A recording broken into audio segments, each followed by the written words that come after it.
Ռաֆի Հովհաննիսյանը դա մեր հասարակության հայ ժողովրդի, Արևելյան Հայաստանի, Արևմտյան Հայաստանի, Արցախի և Ջավախի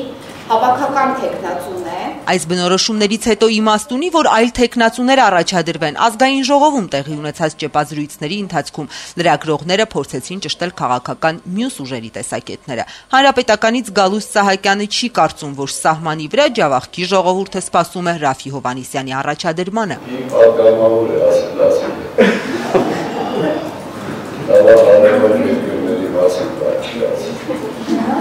Իսկ Սերժ Սարգսյանն ում թեկնածուն է, օրինաց երկրից Հովհաննես Մարգարյանն ասաց Հանրապետականի, Հեղինե Բիշարյանը ընդլայնեց սահմանը, կոալիցիայի միասնական թեկնածուն է, հավելեց։ Ես կարծում եմ, որ գործող նախագահը, որը առաջադրվել է որպես թեկնածու, բավականին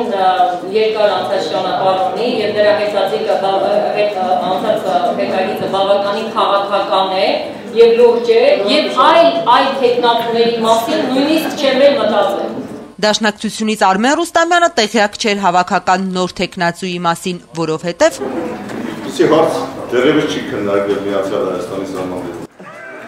Բարգավաճ Հայաստանի եւ նրա ղեկավար Գագիկ Ծառուկյանի եվրոպական հանդիպումներից օրինաց երկիրը երկու բացահայտում է արել։ Արդեն իսկ երկու բարձաբանում տեղի ունեցել, որ առաջադրվելու է, որ իրենք ընդդիմադիր են։ Իսկ Գագիկ Ծառուկյանը կարող է լինել ընդդիմության միասնական թեկնածու։ Զարուհի Փոստանջյանը բացառում է։ Գագիկ Ծառուկյանին ես որևիցե կերպ չեմ տարանջատում